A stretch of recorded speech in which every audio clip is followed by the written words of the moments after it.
Okay, now I'm going to show you guys how to do, Now I'm going to show you guys how to do formula to name for an ionic compound when there's a Roman numeral involved. Okay, so this would be the section B rules. So once again, whenever I'm naming something, I really need to use this packet. There's a reason why we have this packet for you. Okay, so the first step, does the formula begin with a metal or NH4? If no, go to 2. If yes, ionic compound. Right here.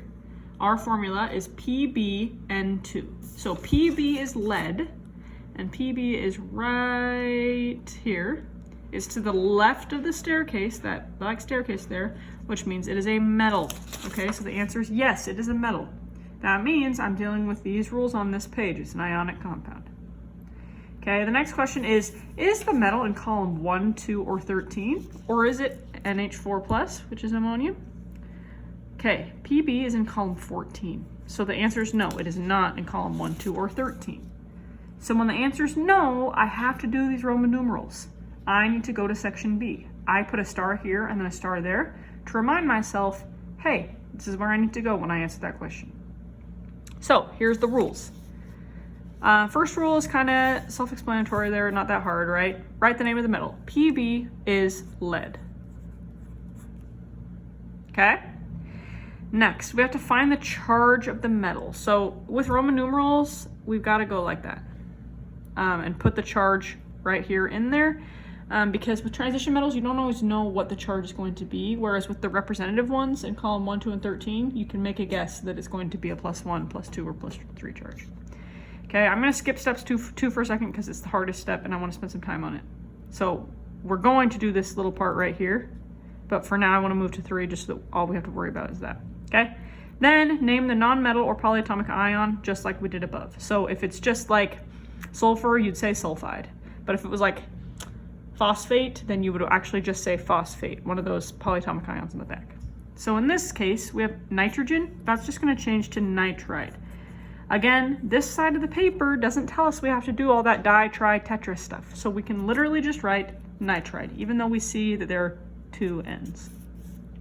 Okay, now let's take care of this guy right there. Okay, this is what you would do for number 2. Find the charge of the metal. So you're going to do the number of anions times the charge of the anion, and you're going to divide it by the number of the metal. Okay, so let me walk you through this. I'm going to use a different color. So our anion is pink, okay, that's going to be nitrogen, and then our cation or the metal is Pb, and that's going to be black. Okay, so what I'm going to do, I'm going to say the number of anions. There are 2 nitrogens, so I'm going to do 2 times, and the charge of nitrogen, we know that by looking at the periodic table. We know that when nitrogen becomes an ion, it's probably going to have a -3 charge. So I'm going to do times -3 with absolute value signs. This tells us ignore that negative. Then I'm going to divide it by how many PBs I have. Well, right here, there's 3 PBs. So I'm going to divide that by 3. 2 times 3 is 6. Divided by 3 is 2. So I'm going to do lead, Roman numeral 2, nitride. Okay? I'm going to show you one more. You can stop the video if you're sick of this, but if you want to just confirm your understanding, I would suggest you continue watching.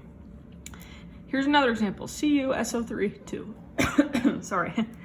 So, first step, does the formula begin with a metal or NH4? If no, go to the center. If yes, it's an ionic compound. Is Cu a metal? Boom, Cu's right there in that center area. That means it's a metal.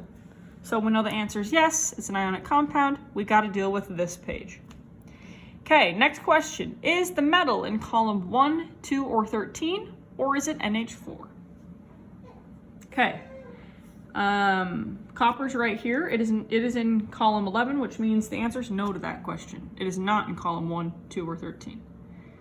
Okay, the answer was no. That means we have to do this Roman numeral stuff. We're going to go down to B, where I put a star. Boom. That tells us exactly where to go, and all we have to do is just the bottom chunk. Okay, first step, like most other steps, just write the name of the metal. So Cu, we know, is copper. Okay, we know that we're dealing with this Roman numeral stuff, so I'm just gonna put that there. I'm gonna skip that step for right now. It's personally how I like to do it. It's the hardest part, I just wanna deal with it later. Finally, name the non-metal or polyatomic ion, just like we do above. So if it's something like nitrogen, you say nitride, or if it's something like chlorine, you say chloride.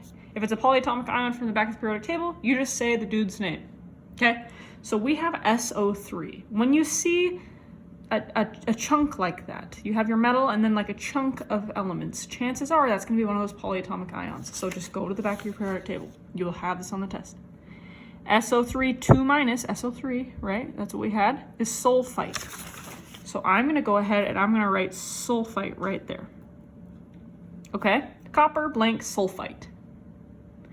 Now, I have to follow this formula down here, okay? So once again, it's going to be how many sulfites we have times the charge of sulfite,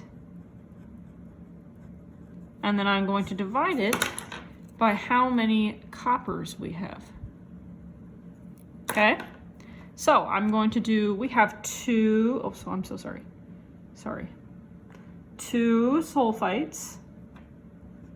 times absolute value of the charge. I'm gonna go over here and I'm gonna look, sulfite has a 2 minus charge up there. See that, 2 minus? Has a 2 minus charge. And I'm gonna divide that by 1 copper. When there's nothing there as the subscript, it means 1. It's just because we're lazy. We're all like that sometimes. Okay, 2 times 2 is 4, divided by 1. 4 divided by 1 is 4.